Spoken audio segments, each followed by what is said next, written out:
अभी भारत आज़ाद हुआ और उस आज़ाद में पहली लड़ाई में जो हमारे वीर जो शहीद हुए उन सभी वीर शहीदों को नमन करता हूँ। है और अगर आज हम अभी नहीं जगते हैं तो आने वाला दिन में, अभी बहुत सारे दादा लोग ने भी बोला कि आने वाला दिन में हमारे पास कुछ नहीं रहेगा। और मैं भी अपने मन से विचार से सोचता हूँ तो लगता है कि अगर आज आदिवासी का अगर पहचान है, अगर आदिवासियत जुड़ा हुआ है तो आदिवासी का पहचान एक माटी से बना हुआ है और जुड़ा हुआ है।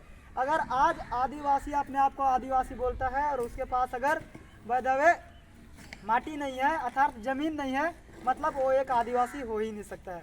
और यही कारण है कि आज हम अपने आप को जो आदिवासी बोलते हैं, आदिवासी बोलते हैं और आज हमारा जो है आदिवासियत का जो पहचान खोने वाला है।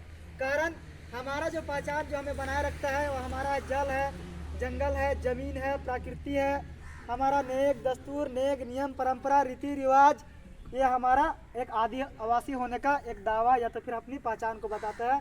और आज ये हमारा जो वर्तमान स्थिति और परिस्थिति को देखने के बाद में लग रहा है कि आज हमारा सब कुछ ख़त्म होने वाला है। और यहाँ ज़्यादा मतलब कि सोच और विचार जो वाली बात है कि यहाँ तक तो ख़त्म हो जाएगा, कोई बड़ी बात नहीं है, लेकिन हम ज़्यादा वहाँ तक सोचते हैं कि हमारा पीढ़ी यहीं ख़त्म नहीं होगा, आने वाला पीढ़ी के लिए कुछ नहीं बचेगा। और अगर उसके पास जंगल ज़मीन रहने के लिए नहीं बचता है तो ये कभी देखते होंगे आप लोग कि गांव घरों में उनको शायद गुलगुलिया या तो फिर कोई गवार उवार के नाम से जाना जाता है, हर गांव क्षेत्र में देखने को ये मिल जाते हैं। वही स्थिति हमारे साथ भी आने वाली है, अगर आज नहीं आ रही है तो कल हमारे पीढ़ी के साथ में आएगी। इसलिए मैं अपनी जो बात रखता हूँ उस समय बोलता हूँ कि कम से कम आज अपने लिए नहीं, आने वाला पीढ़ी जनरेशन के लिए अगर हम लोग एक जगह संगठित होते हैं और खड़ा होते हैं और हमारी जो पुरखाओं की जो व्यवस्था जो प्रकृति के सिद्धांत पर चलते थे, उस सिद्धांत को जिस दिन हम जान जाते हैं और समझ जाते हैं तो हम आने वाला पीढ़ी जनरेशन के लिए कुछ ज़रूर बचा सकते हैं या फिर उनके लिए कुछ कर सकते हैं। तो आज हमें ज़रूरी है आज अपनी पुरखों की सिद्धांत को जानने की और जो संवैधानिक जो जानकारी और संविधान में जो हमें अधिकार दिया गया है उसको जानने की ज़रूरी है।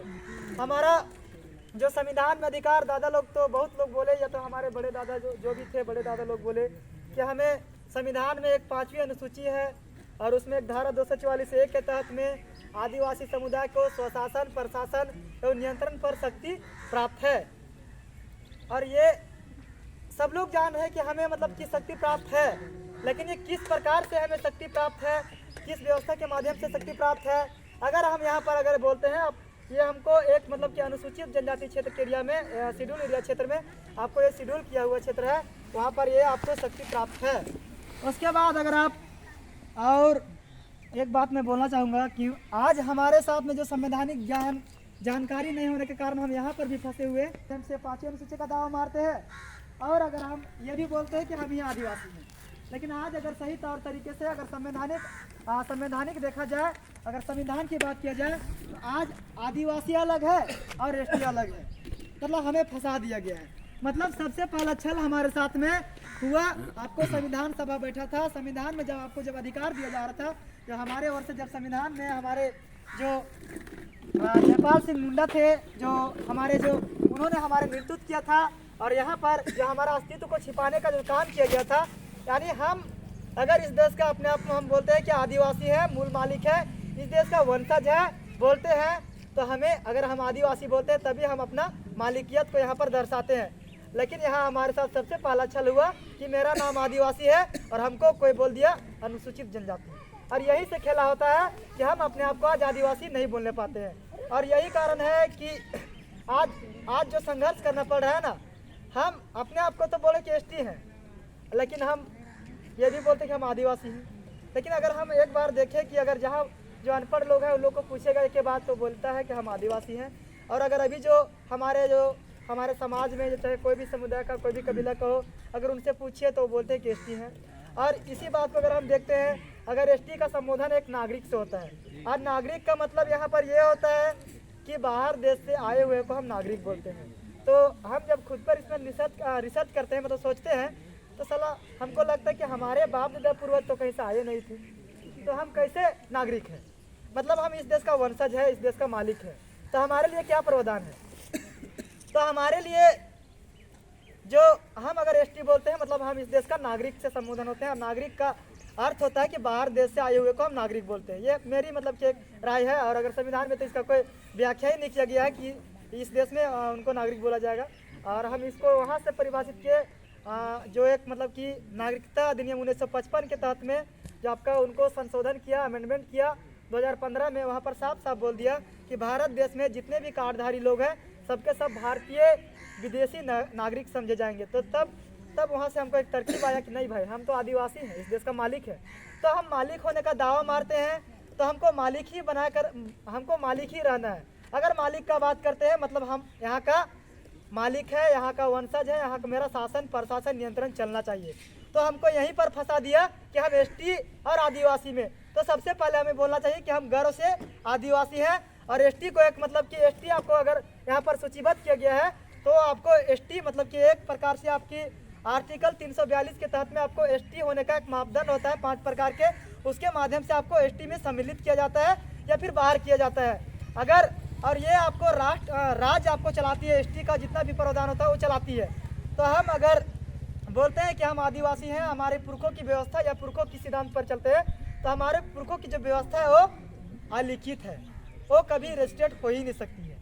मतलब हमारी जो व्यवस्था है वो अलिखित है और नॉन रजिस्टर्ड है, नॉन कोडिफिकेशन है, नॉन रिकॉग्नाइज्ड है। यानी हमारी जो व्यवस्था है, हमें अगर इस देश में मालिक बनाए रखता है तो व्यवस्था क्या है, नॉन रिकॉग्नाइज्ड, यानी वो व्यवस्था रूढ़ी पर था।